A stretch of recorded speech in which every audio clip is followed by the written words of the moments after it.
Kevin Hartz, who is a co-founder and chairman of Eventbrite.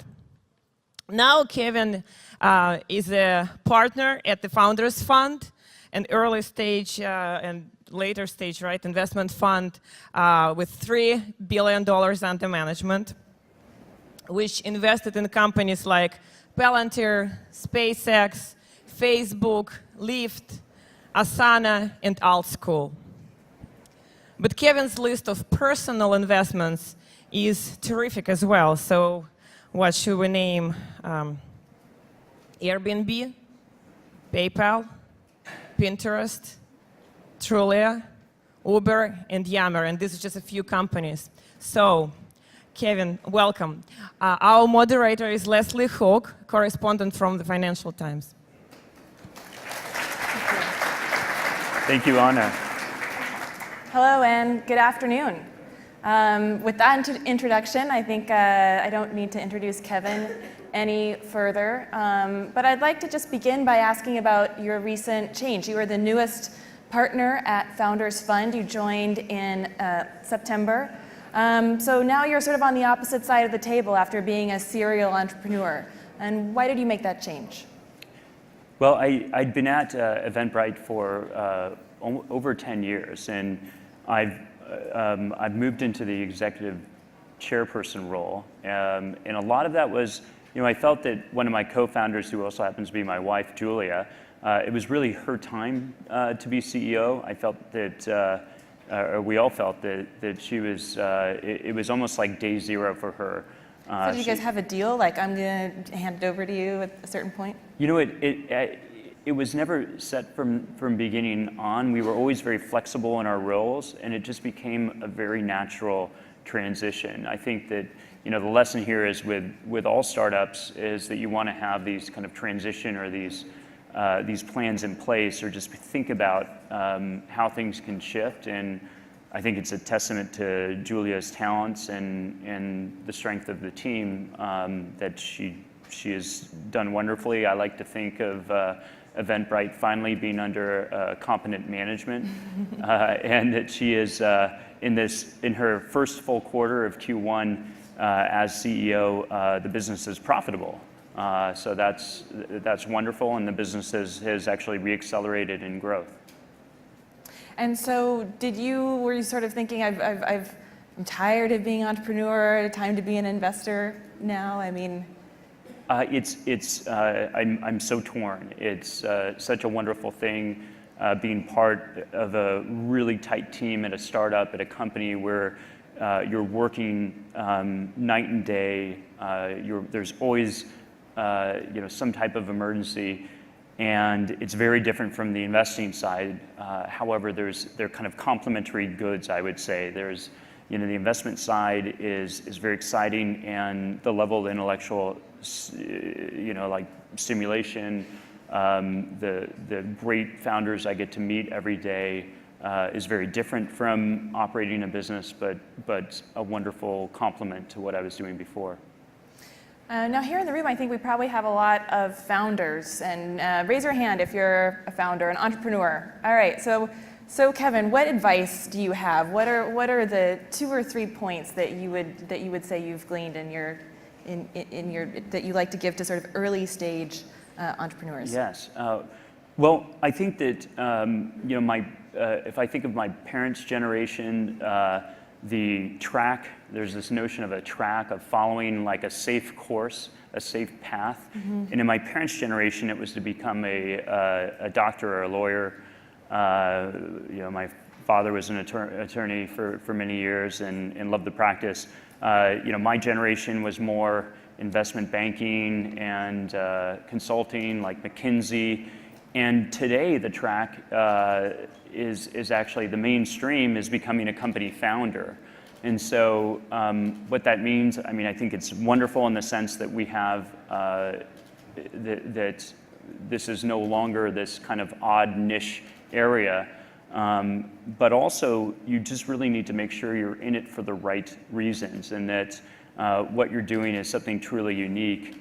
I would say that, the maybe cynical or the adverse view of this new track is that you have people that feel that they can now go at something to pad their resume to get into business school or take a track of that nature.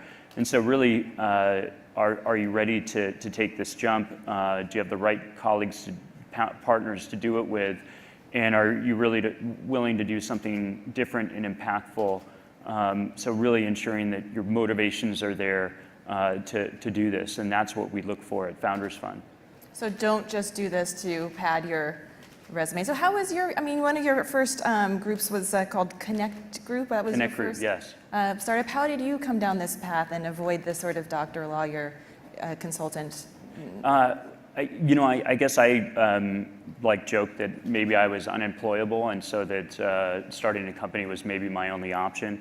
But no, I had the good fortune and luck to be at Stanford University and live in the Bay and be in the middle of the internet revolution. And shortly after graduate school, I reconnected with some people, some friends from college, and we started this little business Connect Group and had a quick flip.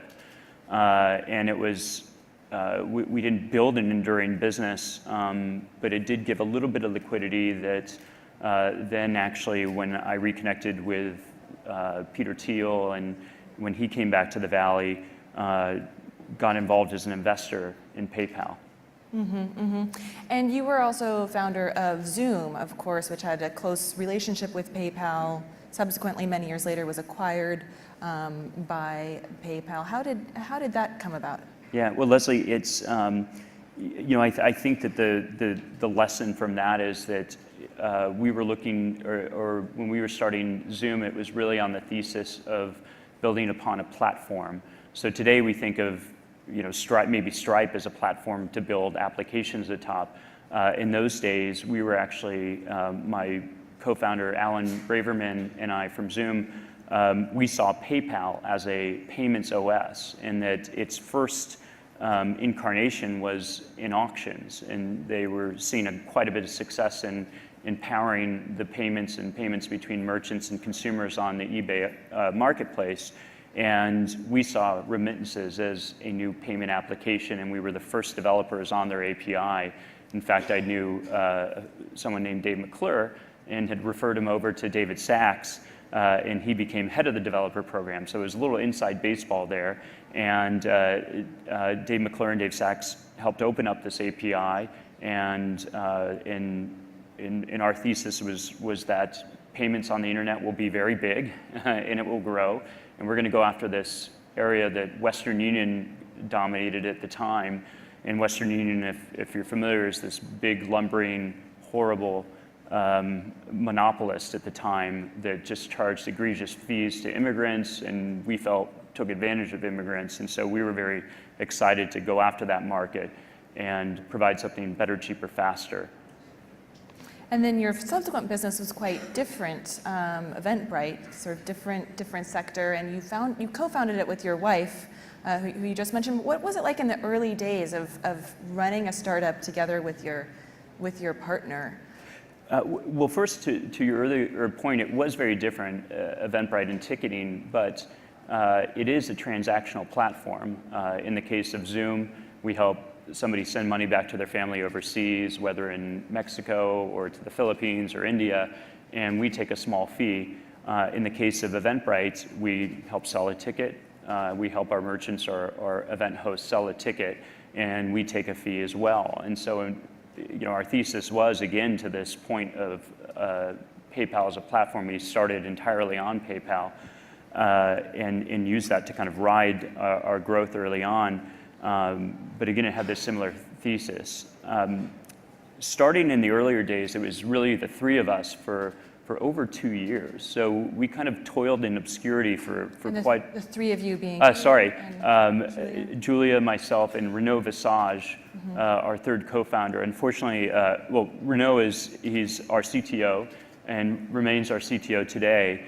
But when you have a husband and wife team, poor Renaud, he always gets left off. He's always the third wheel. Yeah, he's the third wheel. And so I have to give the shout out to Renaud if you're watching via live stream. He was a critical part of the team, but the three of us, it was a time when tech was quiet. In the 2007, 2008, and of course there was a 2008-9 meltdown of the economy, and so we really just bootstrapped it. We used some of our own money, but we really focused around building a great product for our customers. We weren't thinking about running around raising money. We were just laser focused on building a great service for our customers. Mm-hmm. And how did you balance those interpersonal dynamics? I mean, 3 can be kind of an awkward number to begin with, but then when 2 of them are married, it gets even more unbalanced. So how did you make that work? I think there's a chemistry that it just worked. I would say I always, my parents have been married 50 years, and they love each other dearly, but they could never last 5 minutes working together. So it's just, in some cases, these relationships, and it's no condemnation of a relationship, they just work. And we found a certain operating rhythm. We abided by certain principles. And in fact, I think this is a lesson, whether it's, you don't need to have a husband-wife team or brother-sister team or anything else, but you should follow these same rules of, we would divide and conquer. We had complementary expertise. And so Julia would work in one area, I would work in another, and Renaud a third. And that complementary expertise really helped us form this cohesive unit, and really was, for the amount of time that we spent together, there was very little conflict and a lot of harmony. And when you see teams today, teams of starters who are co-founding with their romantic partners or with family members, are there certain questions that you ask them or advice that you give? I'm always, I think I'm more concerned about the relationships that are formed of co-founders when they met, 2 weeks before at some networking event, and are going to make this leap that could be a lifelong, or should be a lifelong pursuit with their partner. So really getting to know your business partner is most important. And so in a lot of ways, I'm almost more partial towards sibling or teams where there's a lifelong relationship. And that is a actually strong signal, whether childhood friends or college roommates or some other relationship. Interesting. Now, I also wanted to ask a bit about some of the lean years. You referenced that at Zoom you guys were kind of bootstrapping for a while, and you also lived through the dot-com burst of 2001. Are there lessons that you learned from those hard times that you still sort of carry through today? Yeah, it's always to head in the opposite, swim against the stream. In those hard years are really the best times. I'm certain you may have heard this expression before, but you want to be going one direction when everyone else is going the other. And during the 2000 dot-com collapse, the worst thing to have done is to have given up. If you'd stay in, it was an incredibly important time for the people and companies that stayed in the game during that period. And similarly, in this 2008-2009 period, you saw Dropbox, Airbnb, Pinterest, all these Uber, all these great companies come out of that period. And so the lesson is to really focus on your business, not be distracted by the craziness around, and not be wooed by the conventional wisdom that, the economy is too bad, it's a terrible time to start. It's a great time to start.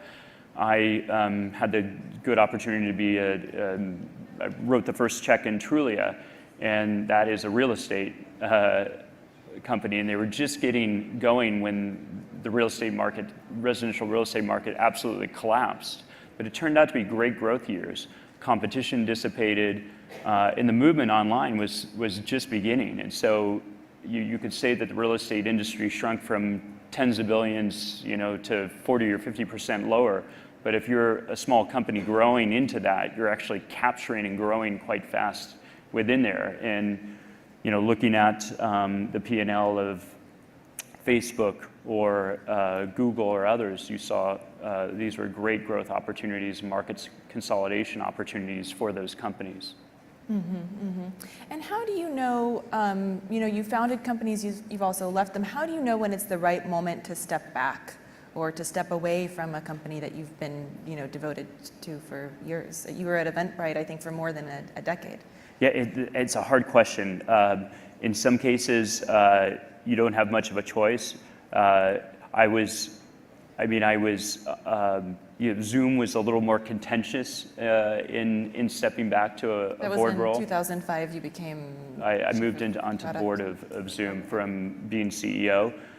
In the case of Eventbrite, it just felt like the right time. It felt, again, like this is my co-founder. It was her time to take the baton and run, and I'm very excited to still spend a lot of time as chairman of Eventbrite, and also now be able to hopefully help startups and instill some of the lessons I learned on the investment side. So moving to your current work, as you referenced, now that you're on the investment side, what are some of the trends that really interest you right now? So the trends, I think this almost maybe references back to the track question, is like when Founders Fund sees, and maybe to step back and tell you a little bit about Founders Fund, we are, our newest fund is $1.3 billion, so it's a rather substantial fund, but we write checks all the way down to $100,000, which we just invested in Epitome, and I think the founder is here today, as low as $100,000 all the way up to a few $100 million. So we're stage agnostic, we're segment agnostic, meaning that in Fund 1, the fund invested in Facebook and Palantir more on the software internet side, but in Fund 2, there was SpaceX. We were the first institutional investors in SpaceX. So segment agnostic. We're really looking for those extraordinary entrepreneurs, and they can appear in any area, not just consumer internet and enterprise, although we invest in those segments. And geographic agnostic as well. So we invest all around the world. We were seed investors in DeepMind. We were first institutional investors in Spotify in Sweden, so we have a global perspective.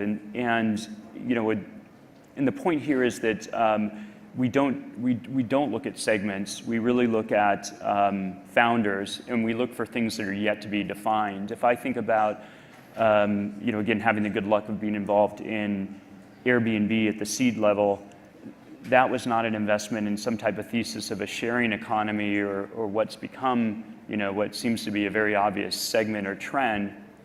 It was an investment in Brian, Nate, and Joe, three extremely talented founders, taking a very unique approach to a very large market, the hotel industry. And so, in some senses, and this is before my time, I've just been on board 8 months, but when we invested in DeepMind, people were not talking about AI. We were trying to explain to our LPs, our limited partners, why a computer that could play Space Invaders was important to the world, and frankly, that was not a buzzword. Or when we were the seed investors, maybe perhaps the first investors in Oculus, VR was not a thing. And so in some regards, when I hear an AI investment or a VR investment, I turn off to that, because I want to find the road less traveled. I want to find a company where there's, maybe the best way to explain Founders Fund is we're looking for companies that don't have competitors because they're so unique in nature. And you mentioned that you guys are location agnostic. What's your, and I know you just spent some time in Russia, in fact. Are there particular areas of the world that you're sort of personally focused on right now? I would say the only place that we haven't really dug into is China. That's been a bit of a black box, so we haven't made investments there because of the complexity and dynamics of the market. But otherwise, we've been open to investments all around. And as you referenced, I and my colleague went to Moscow in February, and our thought there was that here you have an economy that's I'll say in shambles. You had the Crimea event, and you just had what I think is almost the environment where great companies are there to be found. It's these really tough environments. Survival is really difficult, and the true entrepreneurs really persevere. So we went over there because when we see investors kind of fleeing a segment, we want to go in and investigate for ourselves and see. So still swimming against the stream, which seems to be the theme of many years as an entrepreneur and now an investor. Please join me with a round of applause for Kevin. Thank you. Thank you.